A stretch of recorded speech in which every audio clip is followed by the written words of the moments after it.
రకరకాలుగా ఏడుస్తారు. ఈ రోదన కూడా కొంతమంది రోదిస్తుంటే చిరాకు పుట్టి కొట్టాలనిపించింది. కొంతమంది నోరు తెరిచి అని రోదిస్తారు. అది మనకు కూడా హృదయాన్ని కదిలించింది. కొంతమంది ఊరికే రోదిస్తూ ఉంటారు. పిల్లలు వాళ్ళు అడిగింది ఈగపోగా మనం ఒక తన్ను తంతే అప్పుడు వాడు రే నోర్మయ్య రే నోరు మీద ఏడుస్తాడు కదా రోదన. వాడు రోదిచ్చాడండి మన వల్ల కాదు. కొంతమంది పిల్లలు ఉంటారు, కొంతమంది నన్ను ఏమనుకోవద్దు ఆడవాళ్ళు కూడా ఉంటారు అటు రోదిచ్చేవాళ్ళు. ఈ దండం పెడతారు రోదిచ్చేవాకవే నీకేం కావాలో చెప్పండి ఓ మొత్తం మీద రోదన అయితే ఎక్కువ మనల్ని ఎఫెక్ట్ చేసిద్దండి. అయితే గమనించాలి, నువ్వు రహస్యమంది ఏడ్చినా ఆయన గమనిస్తాడు.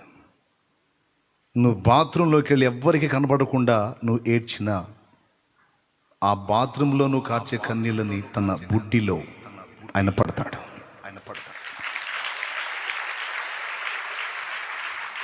చాలా సీరియస్ నీ కన్నీళ్ళు ఆయనకి. హృదయం కదిలితేనే కళ్ళలో కన్నీళ్ళు వస్తాయి. నా బిడ్డ గుండె ఎంత బాధపడిందో, నా బిడ్డ ఎంత వేదన పడుతుందో ఈ సమస్యను బట్టి నా బిడ్డ కన్నీళ్ళు వస్తున్నాయి. కొంతమంది బయట కనబడరు, కొంతమంది రాత్రి వేళ పండుకొని దుప్పట్లో ఏడ్చుకుంటూ ఉంటారు. కొంతమంది దిండులో ముఖం పెట్టేస్తారు. ఎవరికి కనపడకుండా సాష్టాంగ పడి బెడ్ మీద పడి దిండులో ముఖం పెట్టి ఆ దిండు తడిచిందాక ఏడుస్తూ ఉంటారు. గుండెలో బాధ చెప్పుకోలేరు, ఎవరికి చెప్పుకోలేరు. ఓదార్చే వాళ్ళు ఉండరు, ఆదరించే వాళ్ళు ఉండరు, ధైర్యపరిచే వాళ్ళు ఉండరు. సమస్యలు చుట్టుముట్టి ఏ విధమైన ఆదరణ లేక కుమిలి కుమిలి కుమిలి కుమిలి సప్పుడు బయటికి వినపడకుండా ఎవరికి అర్థం కాకుండా ఆ దిండులో ముఖం పెట్టేసి ఏడ్చి తర్వాత అక్కడే కళ్ళు దుడ్చేసుకుని మౌనంగా లేచి వచ్చేస్తారు. ఆ ఏడుపును కూడా ఆయన కనిపెడుతున్నాడు. దేవుని బలహీనతలు కొన్ని ఉన్నాయి. ఆయన అబద్ధం ఆడలేడు, అది ఆయన బలహీనత. ఆయన మోసం చేయలేడు, అక్కడ దేవుడు వీకు. ఆయన వంచన చేయలేడు, పాప చేత కదా ఆయనకి, అక్కడ దేవుడు వీకు. అంతేకాదు కన్నీళ్లు చూసి దాటిపోలేడు, అది ఆయన బలహీనత. యాకోబు ఎక్కడా, దేవుడు ఎక్కడా? ఒక్క తన్ను దంతే ఆడుంటాడు యాకోబు. కానీ ఏమంటాడు యాకోబు? తెల్లవారుచున్నది గనుక నన్ను పోనిమ్ము అంటాడు. తెల్లవారుచున్నది గనుక నన్ను పోనిమ్ము. ఏందా ఆయన నిన్ను పోనిచ్చేది? ఒక్క తోపు దోస్తే ఏడను ఏడాపుతాడు నిన్ను? పోడే చివరికి తొడగూటి మీద కొట్టి పడేసి వెళ్తా ఉంటే అయ్యా అన్నాడు ఏడుస్తా. కాళ్ళు కదిలినాయా? ముందుకి కాళ్ళు కదిలినాయా? కన్న బిడ్డల ఏడుపు చూస్తే ఏ తల్లిదండ్రికైనా దాటిపోలేరు. చిన్నప్పుడు నీ బిడ్డల గురించి కొంచెం ఆలోచించు. నువ్వు వాళ్ళు ఏడిస్తే దాటి వెళ్ళావా నువ్వు? ఒక్కోసారి మనకి ఇప్పుడు మా అమ్మ మా నాన్న అప్పుడప్పుడు సినిమాకి వెళ్తారు. పిల్లలం కదా, మాకు చూడాలని ఉంటుంది. మావాడేమో ఏడుస్తా వెంట పడతాడు. వీలైతే తీసుకెళ్తారు, లేకపోతే తంతారు, తన్ని వెనక్కి నెట్టేస్తారు. నిలబడి మావాడు నేను ఇద్దరం ఏడుస్తా వాళ్ళకి వెళ్ళి దీనంగా చూస్తూ ఉంటే ఆ మూల మీదకి పోయి, ఆ బజారు మలుపు మీదకి పోయి మా అమ్మ మా నాన్నతో అంటది, వాళ్ళు ఏడుస్తున్నారు అంటది. అడవనే అంటాడు ఆయన. కాదులే నేను నిలబడతా కానీ పోయి తీసుకురా అంటది. అమ్మ మనసు అక్కడే నిలబడి, రోడ్డు మీద నిలబడి మేము ఏడుస్తా దీనంగా వాళ్ళు వెళ్తూ ఉంటే మా నాన్న వెనక్కి చూస్తే మేము పరిగెత్తామని తెలుసు, చూడ్డం అలా ముందుకు వెళ్తాండి. మా అమ్మ మా కోడ్ ఏంటంటే, మా అమ్మ బుక్ అయిందంటే అని గుర్తు ఏంటంటే వెనక్కి చూసిద్ది. వెనక్కి చూడకుండా వెళితేనేమో ఆహా తీర్మానం గట్టిగానే ఉంది, ఇక మనకి అవకాశం లేదని ఆ మూల మలుపు దాకా చూస్తాం. ఈ మధ్యలో ఒక్కసారి వెనక్కి చూసిందనుకో అవుట్, అమ్మ హృదయం మెత్తబడ్డట్టే. అప్పుడు ఇంకొంచెం పెద్దగా సౌండ్ వినపడేటట్టు ఏడుస్తాం. మీరు కూడా చేసి ఉంటారు కదా చిన్నప్పుడు, చేయలేదు? చేస్తే చేతులు ఎత్తి నేను కూడా చేశాను. తన్నులు తిన్నారా సినిమా కోసం? ఏముందో ఏమో అందులో, ఈ బగలు కొట్టించుకున్నాం దానికోసం. ముందు సగం ఆనందం ఏం తెలుసా, సినిమాలో ఏదో కనపడేది మనకైతే అర్థమై సచ్చిద్దని కాదు, ఆ మధ్యలో బ్రేక్ ఇస్తారే అప్పుడు కాస్త మేత దొరికిద్ది హాల్, అది మెయిన్ ప్రాబ్లం. అది అసలు మెయిన్ ఆశ. దేవునికి స్తోత్రం కలుగును గాక. హల్లెలూయా. మన రోదన ధ్వని వినబడిందంటే అడుగు గదల్లు. అక్కడ ఒక మాతృమూర్తికే అంత మమత ఉంటే, అమ్మకే అంత ప్రేమ ఉంటే, ఇక అమ్మకన్నా మించినోడు ఆయన. అమ్మను మించిన ప్రేమ నాదన్నాడు. ఎట్లా దాటిపోతాడండి? అందుకే తన బలహీనత యొక్క రహస్యము మన ముందు ఆయనే ఓపెన్ చేసేసాడండి. ఆ రోదనము చేసేది అసలు ఒక విద్యగా ప్రతిపాదించేశాడు దేవుడు. నన్ను నన్ను నన్ను నన్ను మీరు కట్టడి చేయాలంటే, నా పాదాలు ముందు కదలకుండా ఆపాలంటే ఆ రహస్యం ఏందో కూడా నేనే చెప్తున్నా. మీరు ఏడిస్తే నేను దాటిపోలేనన్నాడు. మీరు రోధిస్తే నా వల్ల కాదు అనేశాడు. దొరికాడు అక్కడ. ఆహా, ఇదా నీ బలహీనత? యేసయ్యా నాకు తెలియదు, నేను ఏడుస్తా, నువ్వు ఏడవకురా, నీకు దండం పెడతా, చెప్పు నీకేం కావాలి. చూడండి, యేసయ్యే కాదు, పరలోక తండ్రికి ఉంది ముందు ఆ మమత. తనను మరణము నుండి రక్షింపగలవానికి ప్రార్థనలను, యాచనలను, విజ్ఞాపనములను చేసి మహారోదనముతోనూ కన్నీళ్లతోనూ, చూడండి హెబ్రీ పత్రిక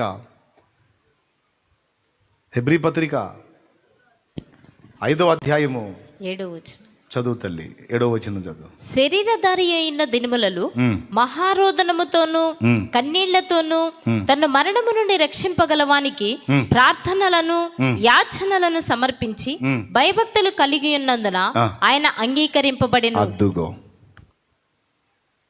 రోదన రోదన రోదన, మహారోదనమాట. మామూలు రోదన వేరు, మహారోదన వేరు. ఈ రోదనము విద్య అన్నాడు. ఎక్కడన్నాడు? ఏడో చోట అన్నాడా? చూడండి ఎక్కడ రోదన విద్యను గురించి మాట్లాడాడో చూడండి.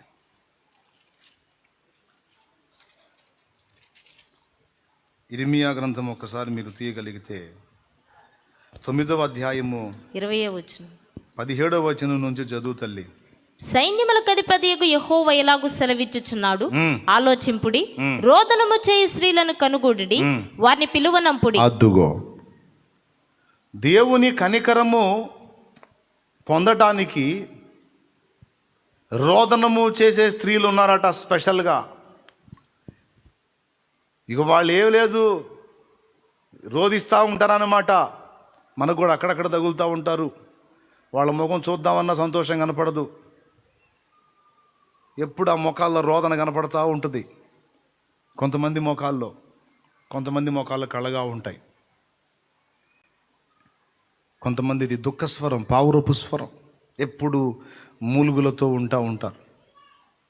ఇప్పుడు నిజంగా ముఖాలను బట్టి మనం తెచ్చుకోవాలా కాదు, కానీ కన్నీళ్లతో దేవుణ్ణి వేడుకునే భక్తి కలిగిన స్త్రీలు, రోదనము చేయు స్త్రీలను పిలవండి. తెలివిగల స్త్రీలను కనుగొని వారిని పిలువనంపుడి. మన కన్నులు కన్నీళ్లు విడిచినట్లుగాను, మన కన్నురెప్పల నుండి నీళ్లు ఒలుకున్నట్లుగాను వారు త్వరపడి మనకు రోదన ధ్వని చేయవలెను. మనము వలసపోతియే సిగ్గునొందితిమి. వారు మన నివాసములను పడగొట్టగా మనము దేశము విడవలవలసి వచ్చినే అని సియోనులో రోదన ధ్వని వినబడుచున్నది. స్త్రీలారా యెహోవా మాట వినుడి, మీరు చెవియొగ్గి ఆయన నోటి మాట ఆలకించుడి. మీ కుమార్తెలకు రోదనము చేయ నేర్పుడి, ఒకరికొకరు అంగలార్పు విద్య నేర్పుడి. అద్దుగో రోదన విద్య, అంగలార్పు విద్య. భక్తి గల స్త్రీలు, తెలివి గల స్త్రీలు, వీళ్ళు ఏం చేస్తారు తెలుసా? మనుషుల మీద పడి ఆడవరు, మనుషుల దయ కొరకు రోధించరు. వీరు దేవుని సన్నిధిని సాగిలపడి, దేవా నీవు కరుణించుమయ్యా అని దేవుని కనికరము కొరకు, కృప కొరకు రోధించేటువంటి స్త్రీలు తెలివి గల స్త్రీలు. నీ పిల్లలకు కూడా అది నేర్పమంటున్నాడు దేవుడు. కొంతమంది మనుషుల మీద పడి ఏడుస్తారు, వాళ్ళ మీద వీళ్ళ మీద పడి వ్యసనంతో ఏడుస్తూ ఉంటుంది, దరిద్రపు ఏడుపు. ఊరికి రోధిస్తూ ఉంటారు, వాళ్ళకి వెళ్ళి చూసి వీళ్ళకి వెళ్ళి చూసి. ఇది ఒక దరిద్రపు రోదన. అది కాదు, ఇతరులకు దయ చూపి వారిని ఆశీర్వదించిన దేవుడు నీ ఎడలో కూడా దయ చూపి శాపము నుండి నేను విడిపించి ఆశీర్వదించినట్లు, నీ ఇంటి వారిని, నీ కుటుంబమును సమాధానముతో నింపునట్లు, శాపము నుండి విడిపించినట్లు, భౌతికంగానో ఆత్మీయంగానో ఆశీర్వదించినట్లు రోదన, ఆయన వైపు చూసి చేసే రోదన, ఆయన కొరకు కనిపెట్టి చేసే రోదన, ఆయన సహాయం అర్థించి చేసే రోదన, రోదన విద్య. సేవకులకు, విశ్వాసులకు, పరిచారకులకు, దేవుని సంబంధులకు అవసరమైన విద్య. మన కన్నీళ్లకు స్పందించే దేవుడు ఆయన. అయినను వారి రోదనము ఆయనకు వినబడెను. వినబడినప్పుడు ఏం చేశాడు? రోదన విని వారికి తాను చేసిన నిబంధన, వారి పితరుడైన అబ్రహాముకు చేసిన నిబంధనను జ్ఞాపకం చేసుకుని తన కృపా బాహుళ్యము చొప్పున వారిని కరుణించెను.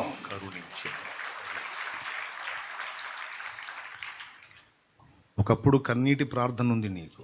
సేవకుడా, సేవకురాలా, విశ్వాసి, పరిచారకుడా, పరిచారకురాలా, ఒకప్పుడు దేవుని ముందు నీ హృదయం కదిలి కన్నీరు విడిచి ప్రార్థించిందాక తృప్తి కలిగేది కాదు. అలాంటి అనుభూతి కలిగిందాక రోధించి ప్రార్థించి తృప్తిగా లేచి వచ్చేదాన్ని నువ్వు, వచ్చేవాడి నువ్వు. కన్నీటి ప్రార్థన. ఈరోజు నీ కళ్ళు ఎండిపోయాయి, హృదయం కఠినపరచబడింది, కన్నీళ్ళు రావట్లా.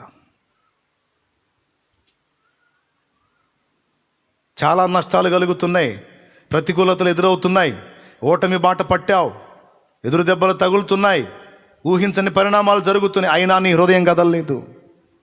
దేవుడు అంటున్నాడు, ఇంకెంతకాలం అలా మనసుని కఠినపరుచుకుని ఉంటావు? రోదన విద్యలోనికి రమ్మని రహస్యాన్ని బయలుపరుస్తున్నాడు దేవుడు. నీవు ఎదుర్కొంటున్న ప్రతికూలతలన్నీ దేవుడు ఎరిగే ఉన్నాడు. వాటిని బట్టి అసలు నీలో కలుగుతున్న స్పందన ఏమిటి? Praise the Lord. ఇశ్రాయేలీయులు బానిస బంధకాల్లో ఉన్నారని దేవునికి తెలుసు.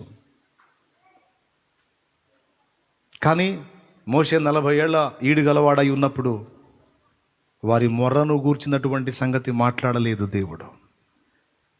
మోషే మిథ్యానుకు వెళ్ళి అక్కడ 40 ఏళ్ళు గడిపి మొత్తం 80 ఏళ్ళు ఉన్న తర్వాత, ఇదిగో నా ప్రజల మొర్ర నాకు వినబడినది, వారిని విడిపించుటకు ఇదిగో నేను దిగివచ్చి ఉన్నాను అన్నాడు. వేదనలతో నలిగిపోతున్న నీవు, ఓటమిలో అల్లాడిపోతున్న నీవు తగిన రీతిని స్పందించకపోతే దేవుడు నీ పక్షంగా కదలడు.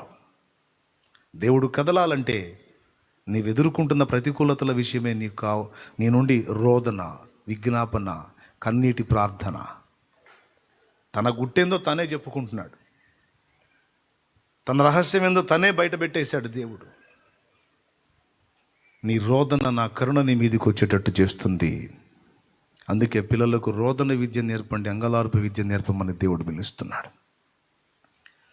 మనం అనొచ్చు ఈవేళ, ప్రార్థన బలిపీఠము కూలిపోయి రోదన విద్యను నే మరచిపోతి. ప్రార్థన బలిపీఠము కూలిపోయి రోదన విద్యను నే మరచిపోతి. ప్రార్థన బలిపీఠము బాగు చేసి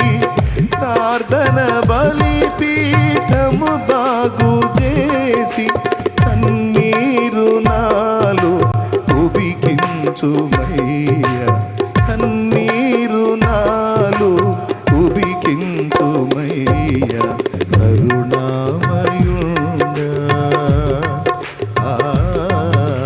నా పూర్వస్థితి నాకు కలిగించరావా, కరుణించి మరల బ్రతికించరావా, కరుణామయుడా.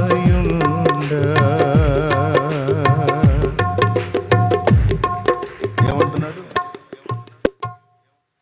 నా జనులకు కలిగిన నాశనము చూడగా నా కన్నీరు ఏరులై పారుచున్నది. దేవా, నా ప్రజల కొరకు అంగలార్చున్నట్లు రోదించున్నట్లు నా కళ్ళు కన్నీటి ఊటలుగా, నా తల జలమయంగా చేయయ్యా అన్నాడు. నా ప్రజల కోసం నేను కన్నీరు గార్చాలి. నా ప్రియ దేవుని బిడ్డలారా, దేనికోసం ఏడుస్తున్నారు? సినిమాలు చూసి కొంతమంది ఏడుస్తారు, సీరియళ్ళు చూసి కొంతమంది ఏడుస్తారు, రకరకాల కారణాల చేత ఏడుస్తారు. కన్నీళ్ళు వేస్ట్. చీటికి మాటికి కొంతమంది ఏడుస్తూ ఉంటారు. అవసరం ఉన్నదానికి ఏడుస్తారు, అవసరం లేని దానికి ఏడుస్తుంటారు. ఊరికే కన్నీళ్ళు వేస్ట్. నో. దేని కొరకు నీ కళ్ళు కన్నీళ్లు గార్చాలో దాని కొరకు ఖచ్చితంగా కన్నీరు గార్చాలి. అనవసరమైన వాటిని కూర్చుని నీవు ఏడవాల్సిన అవసరం లేదు. మనకిష్టమైన వ్యక్తుల్ని మనం కోల్పోయినప్పుడు ఏడుస్తూ ఉంటాం. ప్రభు అంటున్నాడు, చనిపోయిన వారిని కూర్చి నీవు ఏడవవద్దు. వారు నా దగ్గర భద్రంగా ఉన్నారు. సమయం వచ్చినప్పుడు వారిని నీకు అందిస్తాను. ఇక వారు నీవు ఎప్పటికీ నా దగ్గర ఉంటారు. ప్రస్తుతం కొంతకాలం ఎడబాటు శాశ్వతమని భ్రమపడి రోధించొద్దు, ఏడవద్దు. దాని గురించి నీ కన్నీళ్లు వేస్ట్ చేయొద్దు. అడుగుతాడు, ఎందుకు ఏడుస్తున్నావు అని అడుగుతాడు. నువ్వు ఏడిస్తే దాటిపోడు, ఆగుతాడు. ఎందుకు ఏడుస్తున్నావు అంటాడు. ప్రభువా, నేను ఎంతో ప్రేమించే నా వారిని కోల్పోయాను, అందుకని ఏడుస్తుంది అంటే ఎక్కడికి పోయారు? తెలివి లేదా నీకు? నమ్మట్లేదా నా వాక్యాన్ని? నమ్మట్లేదా నా గ్రంథాన్ని? నా దగ్గర ఉన్నారని చెప్తున్నాగా.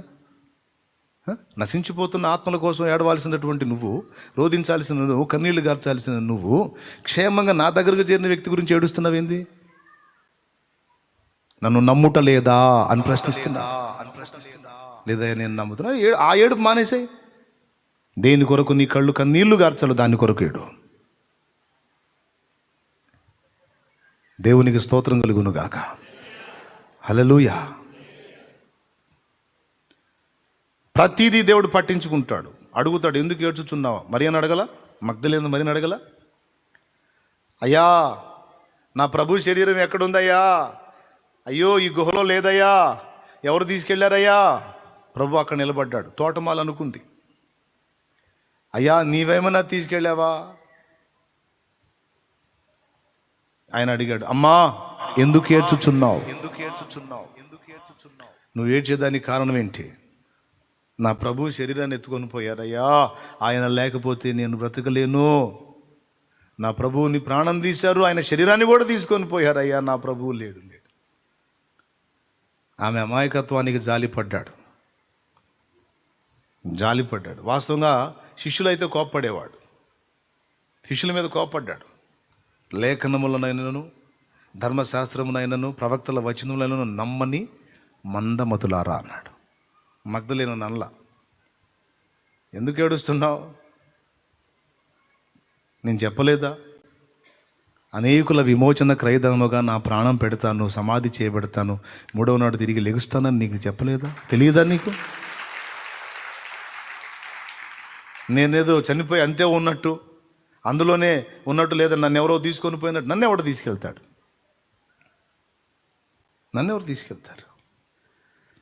ప్రాణం పెట్టడానికి నాకు అధికారం కలదు, తిరిగి దాన్ని తీసుకోవడానికి కూడా నాకు అధికారం కలదు. నేను ప్రభు కోసం ఏడుస్తున్నానంటే అర్థం లేదు దానిలో.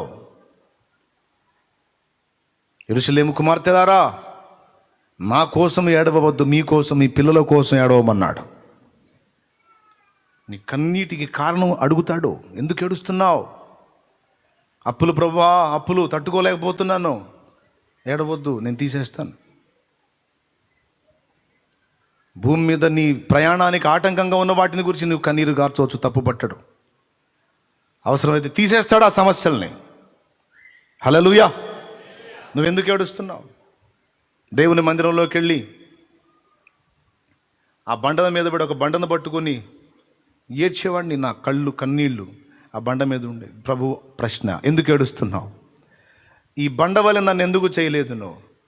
ఎందుకు? నాకు నీ సన్నిధిలో ఎప్పుడూ ఉండాలని ఆశ. మరి పొట్ట కోసం, నా వారి పొట్ట కోసం నేను ఆ ఊరు ఈ ఊరు ఆ ప్రాంతాలకు సంచరించాల్సి వచ్చింది. సన్నిధికి దూరం అయిపోవాల్సి వస్తుంది. ఏ ప్రాంతాన్ని పోతే ఆ ప్రాంతంలో ఎక్కడ ఉంటే అక్కడ నీ సన్నిధి ఎక్కడుందో వెతుక్కోవాల్సి వస్తుంది. ఒక చోట దొరకట్లేదు. ఎంతకాలం నాకు ఈ పరిస్థితి ప్రభు? నీ సన్నిధిని వదిలి ఉండలేను, నాకు నీ సన్నిధి కావాలి. ఇదేనా నీ ఆశ? అవును ప్రభా, ఇదే. అట్లయితే నీ హృదయ వాంఛ తీర్చబడును గాక.